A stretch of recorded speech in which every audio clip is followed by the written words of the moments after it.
definitely, model in detail those sort of scenarios. They just take time. And just with a lot of traffic models, right? The better the data is that goes into them, the better the output is. I think one of the biggest concerns with the community and with me is this design is based on peak traffic counts Monday through Friday between the hours of 7 and 4. Okay. And the people in our community live here 24 hours a day, 7 days a week. They see how tumbleweeds could be blowing down Naval Avenue on the weekends, and that there's hardly any traffic on 6th Street on the weekends or after the shipyard leaves. And they want a safe place for themselves, their kids, and their communities to have at least one main east-west corridor that's safe for bikes and pedestrians. And this isn't doing it. What it's doing is making it comfortable for shipyard workers or other commuters into the city to get in and out without having to slow down or pause while somebody in front of them turns. I mean, we can't base all designs on whether or not a shipyard worker is going to develop road rage because he can't turn into his driveway. That's not what we're saying, though. We've never said that. We've never said we're trying to accommodate the shipyard workers. I think that there's a very real level of service issue at 6th and Naval. But what Nick is speaking to, and when we talk about the two-way center left turn lane, it's not just shipyard workers. I drive that road. I'm not a shipyard worker. There's lots of people that are going to drive on that road. I said other commuters. Yeah, well, there's other commuters, and the public, I mean, the mayor lives out there. He drives on that road. There's every citizen that lives in that neighborhood probably hits 6th Street once in a while, right? Yeah. And there's going to be platooning. There's going to be frustration. You're going to have buses stopped, holding traffic, right? That people can't go around them. There's going to be lots of conditions that are generated that are going to make it less desirable, less comfortable, less happy, for all of the drivers that use it, and less safe. Like, it's going to be less safe. You're going to see more accidents. I know there's some talk out that'll be less, but I think you're going to see more accidents. And there's going to be there's a lot of accesses. There's a lots of need for left turning on that corridor. It's not like you have 2 lanes and you don't have any access points where you don't need a left turn lane, right? There's driveways throughout that corridor. So it's more than just left turns also, right? Because you have garbage day. You're gonna have garbage trucks stopping, picking up garbage, and if that center turn lane would be a way for vehicles to get around them, a stopped vehicle or a paused vehicle. Well, and this rechannelization does more than just accommodate throughput.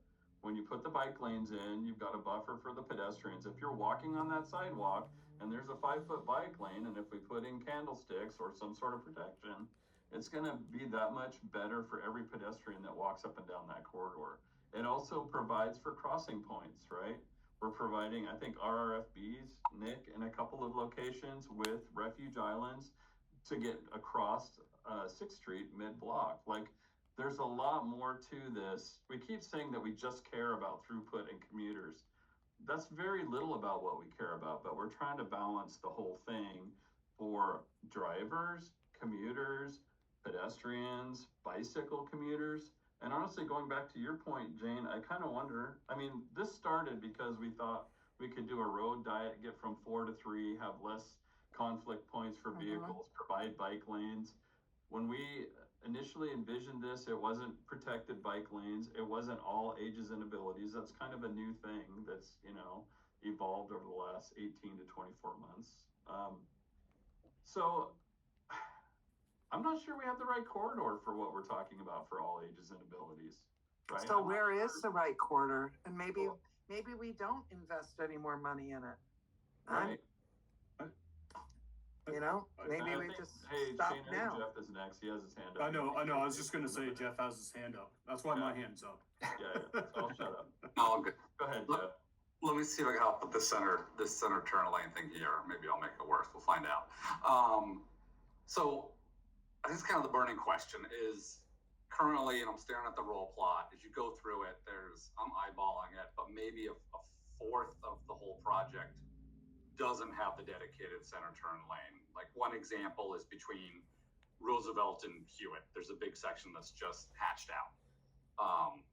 And so in that case, you could, I don't know if a car would take that opportunity to go around a bus or a garbage truck anyway. There's no current center turn lane, but that exists. And so I think a lot of the questions is how were the decisions made on where to have center turn lanes, where not? I mean, I think Jane's comment earlier, where you look at like between Bonita and High with Midtown Market and Noah's Ark and the school, it makes perfect sense to have the center turn lane to me, with the traffic there. But there's other sections where, although it's in the current roll plot, there's not many driveways or places to turn into where from my staring at it, you could squeeze that down, replicate like you have between Roosevelt and Hewitt, without a dedicated certain turn lane. I'm not saying put a barrier there in the middle, but just leave it hash marked.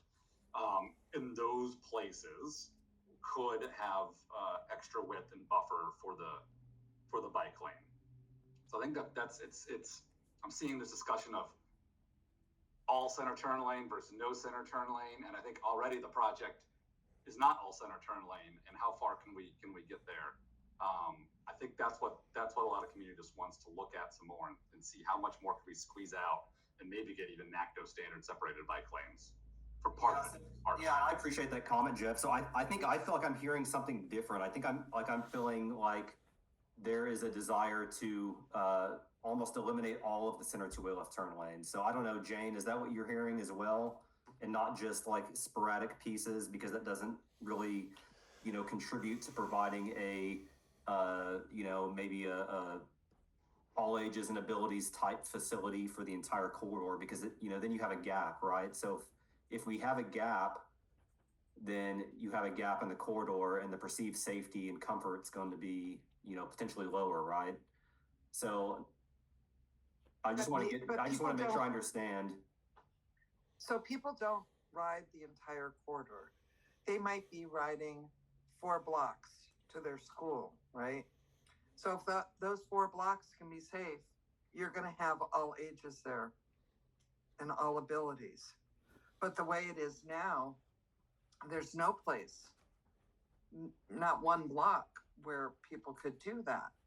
You have hash marks in the middle of the road to protect drivers from each other, where you could narrow that down, shift the lanes in closer, and have protection on the bike lanes. But it looks like we're protecting the cars from each other, not the people outside of vehicles. And do you feel like if having a 2-foot buffer with flexible posts, say, would make this an all ages and abilities route? No, but I think it would make it better so that at a later point we could add curbing in that 2-foot buffer.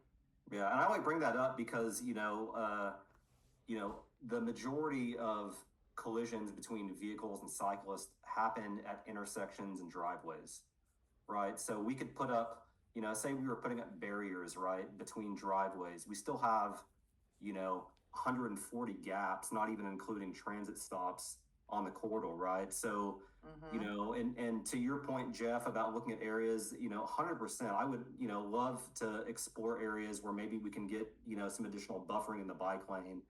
I think honestly, that's probably going to be part of the refinements, but at the same time, I want to make sure, when we're looking at this stuff, that it achieves something, right? It's not just, hey, let's get an additional 100 feet of buffer on the bike lane here. Like, I want to make sure it achieves, something without compromising, 2 other things, right? So, and I think this is a project, I think I've said this before, this is a project of perceptions, and, everyone's got their own abilities and skills when it comes to cycling or experiences. So that's ultimately the challenge on this project, right?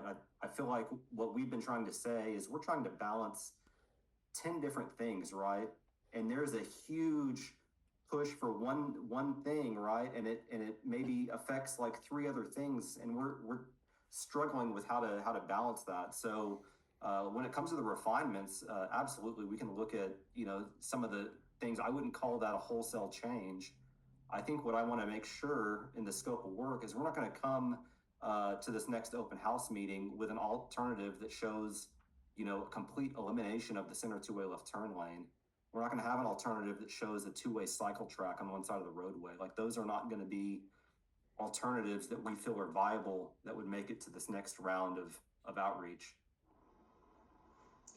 So I think let me go 10,000 feet and come back down. So, yeah, my goal here is I know Jane and I have been talking to the community to try and get this all on the table now, right? So this doesn't come up like naval or 90%. So I think we're all working towards there. I think with the center turn lane issue, I think there does still need to be an alternative that really has looked at it and said, okay, yeah, we really don't need a center turn lane in these couple sections like we have now. And I know it's not going to be, you know, NACTO separated, NACTO protected the whole way, but what we're both hearing from the community, and I can attest to myself, is every extra foot you got that is that extra separation and buffer does improve the overall safety of it. And I think we can see that on Kitsap Way. Kitsap Way really varies as you go along the bike lane in terms of how much buffer there is and isn't. And yeah, when I'm riding there and I hit a patch with a nice big buffer, it's that you talk a level of stress, the stress goes down. And then when it narrows again, especially in high traffic times, it's up. So I think that's what the community's asking for, and we gotta push for that. We just need to make sure that is well justified at the end of the day. That the center turn lane, it really needs to be here. This section we can do without. And I don't know how exactly to word the contract to help with that. I mean, honestly, I was thinking just to throw ideas out there if it helps, wording like an alternative that has at least 50% no center turn lane, 50% enough buffer for NACTO protected 5+2 feet. There's got to be something that's more in that direction than we got now. Like that has to be on the table, even if it's not close to 100%. So just to put it out there, I don't know the numbers, but if we go down, if we include an alternatives analysis with a public process and do selection, I mean, I don't think we have budget for that. I don't think that council has identified sufficient funding in order to do that. Is that fair, Nick? And then time-wise, we do have, we believe, if you can, maybe you can give an update as to where we're at with the grant funds that we've already applied for construction, that those are probably not going to be enough as well if we go down that path. Nick, can you speak to that a little bit, please? Yeah, well, I think that's why this is good conversation, right? Because, you know, if there is a desire for, you know, any additional modeling or alternatives analysis that, you know, maybe from our staff standpoint, we you know, think isn't in alignment with the current scope of the project as we understand it, like that's good conversation. So we can get with HDR and start assigning hours and saying, okay, you know, we want to look at, you know, A, B, C, D, E, you know, as, you know, maybe more comprehensive, you know, alternatives reevaluation. From a grant standpoint, Tom, you know, we're still awaiting notification from the state for our pedestrian and bicycle grant. You know, we should know by, I would say, June, July. We were on the short list, so, you know, here pretty soon we should have a good idea on the grant status. As far as budget, you know, I honestly, I don't think that these decisions really are going to have a major impact on the budget as long as we're talking about just channelization, right? But, you know, my concern would be, as you know, as we've heard from the community, you know, there is a desire to really make 6 the the safe east-west route for for bikes and peds, and I think the challenge is going to be that balanced approach. And as soon as we say, hey, we want a 6 or a 7 foot wide buffered bike lane on the whole project, well, does that mean that we're widening the curb on the whole project? Are we modifying a bunch of signals now? I think that's where we have to try to manage the scope of the project. I think the center turn lane, right, if that's just channelization, I think what we're saying is there's trade-offs, right? There's safety trade-offs. So are we okay with a reduction in vehicle safety for safety for all users for that case? Are we okay with a reduction in safety for additional buffering from cyclists? That's a really hard thing to do.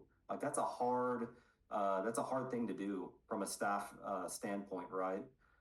Is to try to balance safety, right? So we try to use information and studies from they call them like crash modification factors. You can find them online.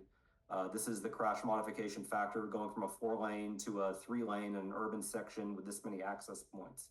Like that's the data that we use to kind of determine what kind of crash reduction we can expect. So there's not a lot of data for going from a 4-lane to 2-lane because that's a very uncommon project.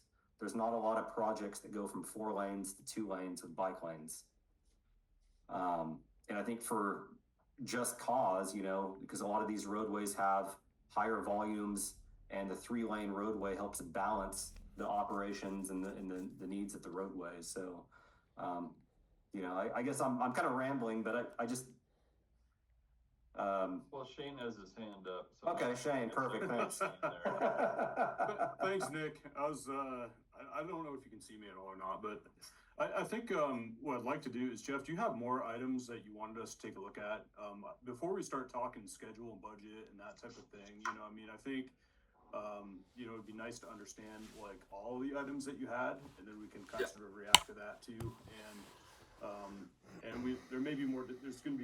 There's a lot of good discussion happening on this, and I'm glad we're doing it now, right? So we can have the same expectations moving forward. I mean, here's what I don't want to do. I don't want to go to council 7 times while we go to council Wednesday, put it on general business. We all show up. We're not comfortable approving it. We go to study session again. We go back. Like, I'm not excited about that inefficient process. So maybe, Jeff, if you shared like in writing what you're thinking, I don't know. Do you think it's not ready to go to study session on Wednesday? Is that fair to say? I don't think it is. Yeah. Okay, fair enough. And so it's really those two. I mean, I think it's maybe one more minor thing I had, but really it's for whatever for the community, it's those 2 things. It's Naval and 6th looking at, we'll just say quote unquote protected. We know that may not be the official definition. It's Naval and 6th, and it is trying to squeeze out more room from the center turn lane. And also, Jeff, the expectation, I know Tom asked this question earlier, but just so I'm clear, you're looking for at one of these checkpoints, you're looking for some sort of options to be able to have to go to public open house or a public meeting, and with a selection to move forward with the design. That's kind of sort of what you're looking for. Okay. Which I think has already been part of the project, right? We had A, B, and in some cases alternative C that currently went out to the public. So if we let's assume the project had very little feedback, right? Very little interest. We already had multiple alternatives. We would have been selecting from those, right? There would have been some process to say we'll take alternative A at Naval and alternative C at Hewitt.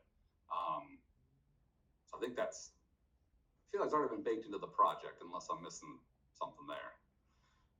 Yeah, we got really good feedback on the majority of the alternatives that we presented back in November, right? So I think a lot of the comments we got were more generalized comments. We had a few specific comments.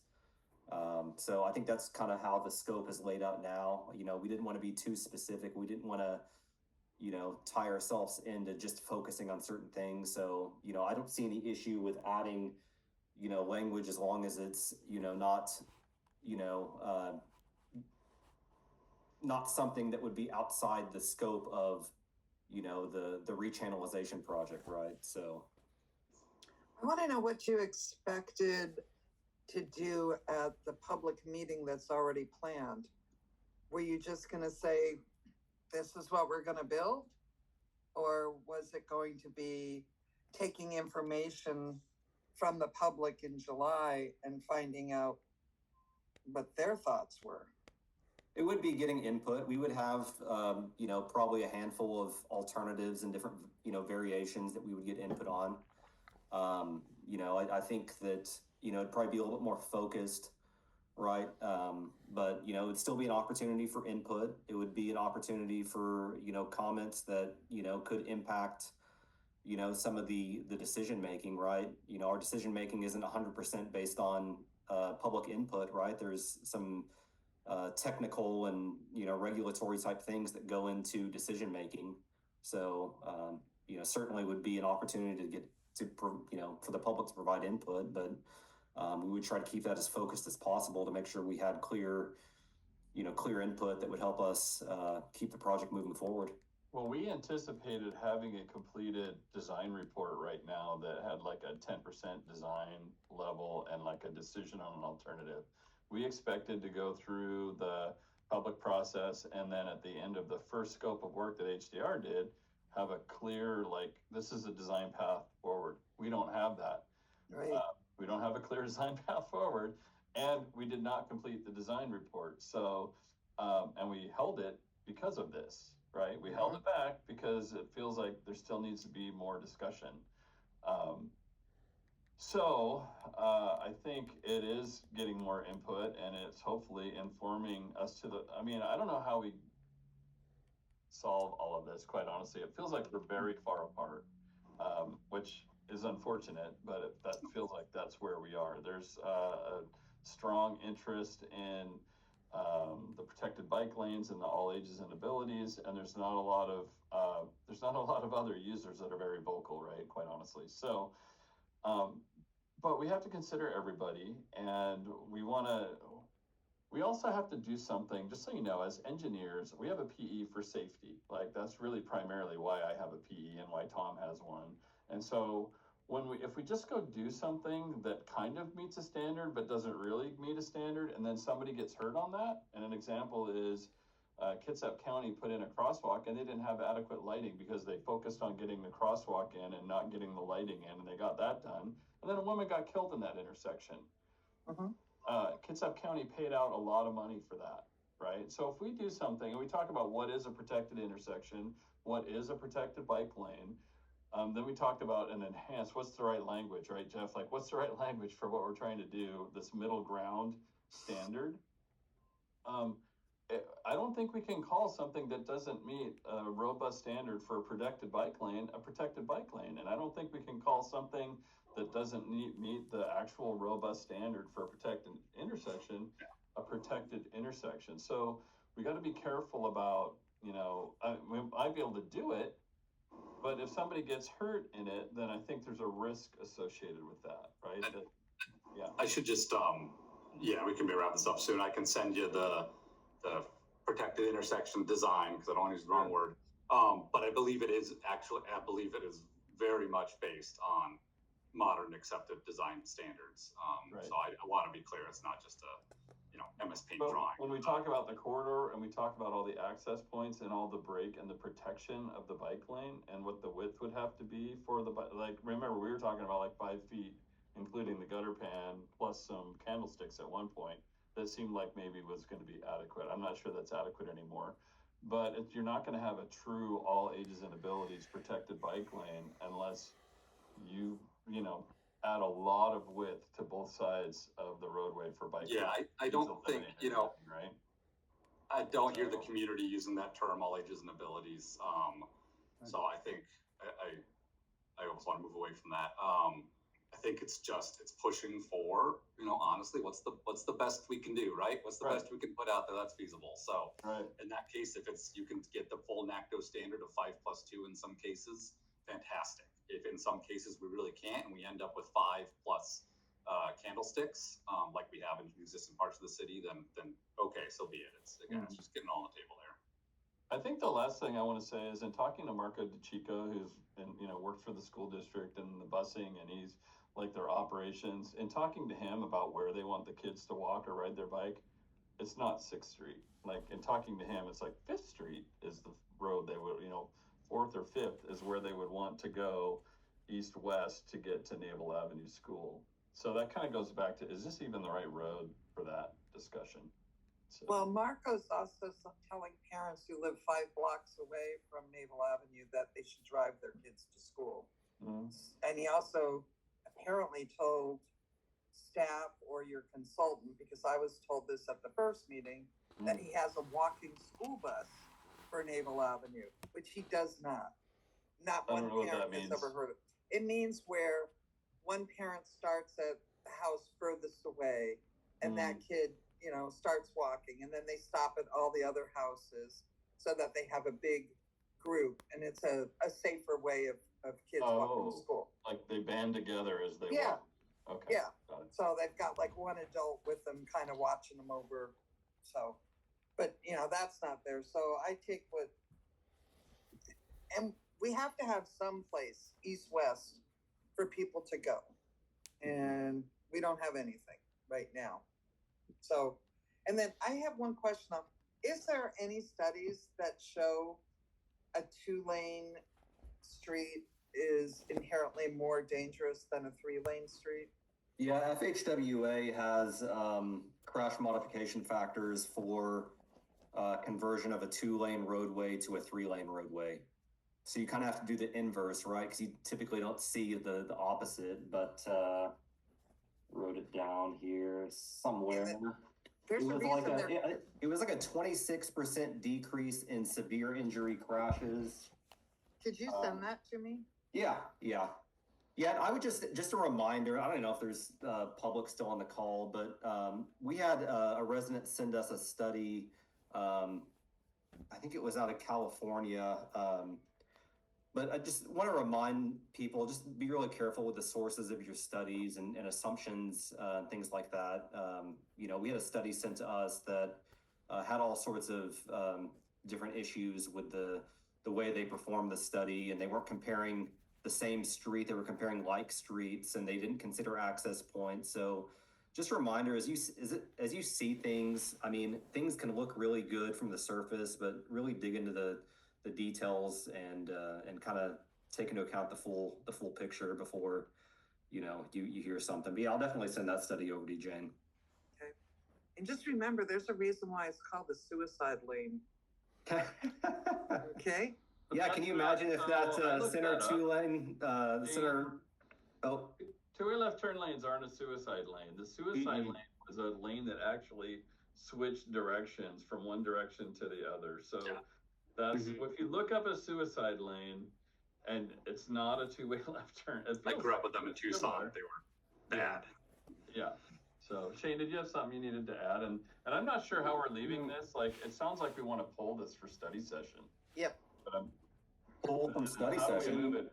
Yeah, pull it from study. We need to Jeff wait. is going to send us his notes so we can take a look at them.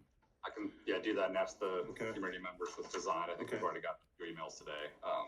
So I'm happy to pull it from the perspective of, let's not go to council 7 times, right? But Right. how do we move this forward in a way, so the next time we would have this conversation is a month from now, right? Mhm. Unless we take it to study session and we have a whole council conversation at study session before we pull it from the following Wednesday.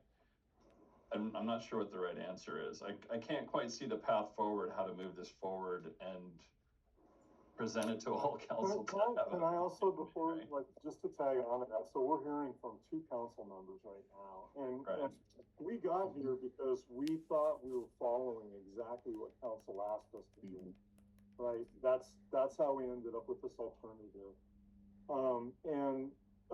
The direction that we should be getting should be from the full council, not from the Public Works Committee, or especially part of the Public Works Committee. So I don't have an answer for you. I understand the desire to not take this, 7 times. Yeah. but, and it sounds like you're both convinced that if we take what we have queued up for tomorrow, that it'll fail. And, you know, but it would be an opportunity for a conversation, and get some direction from council as to what do you want us to do, right? Because, if the full council says, yeah, we need an alternatives analysis, then that's different than, you know, what we understood, maybe not what you said, but what we heard, that got us to the point that we're at right now. So, So that sounds like we should go to study session Wednesday. Maybe Jeff, you should send us your comments on proposed modifications, right? And send it to the rest of the council? I don't know.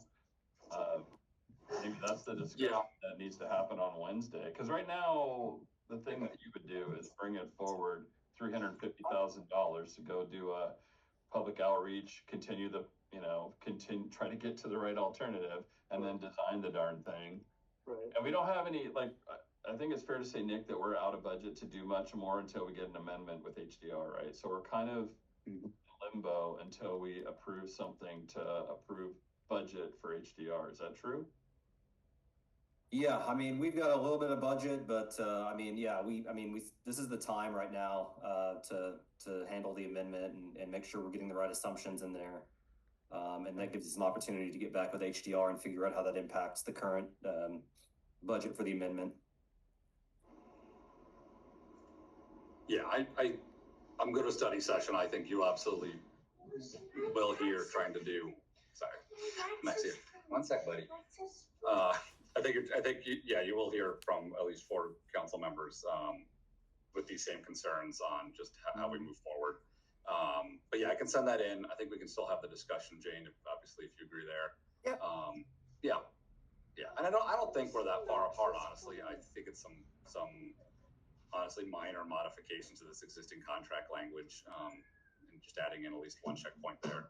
So I'm happy to talk about it on Wednesday. What I don't want to happen is for us to approve this contract modification, and then in July, you present to the community, this is what we're doing. And that there's no other chance for the public or the council to look at it like the situation we had on Naval, where there's a lot of unhappy people, but because we were at 90%, we couldn't do anything. Yeah, and I think we've shown that we're listening to the public. I mean, we weren't really, really going to put a lot of protection in this project. I think it was part of the original baseline scope of the project, but we heard that from the first meeting we had, and that's why we incorporated, the bike lane protection that we did in November. So, I mean, we're taking comments from the public, and that's showing up, and, we heard more comments, and, we've got a plan to go back and make some refinements. But, what I worry about is if we don't have a clear understanding of the scope, I don't want to be back here in August, right back where we started, because, we don't have the ability to put in full bike lane protection, and maybe the public doesn't agree with our traffic operations analysis or our safety analysis. Like, that's my biggest concern, is that, we've got, a lot of people that have different perceptions, right? And we're trying to evaluate things from a technical side. So, I don't know if we're being told to do something, or if, we're using our expertise to be able to make decisions and communicate how we made those decisions, right? Yeah. That's why I think it's really important to get the scope of the contract correct, because at the end of the day, that's what's on paper, and then we can, agree whether or not it was done or not. And that would make me feel comfortable just knowing that scope includes what I'm hearing from the community, and then that moves forward, staying on the table. Okay, well, we've beaten this horse to death. So are we ready to move on to the next? I think we're in a lot of violent agreement. I'm feeling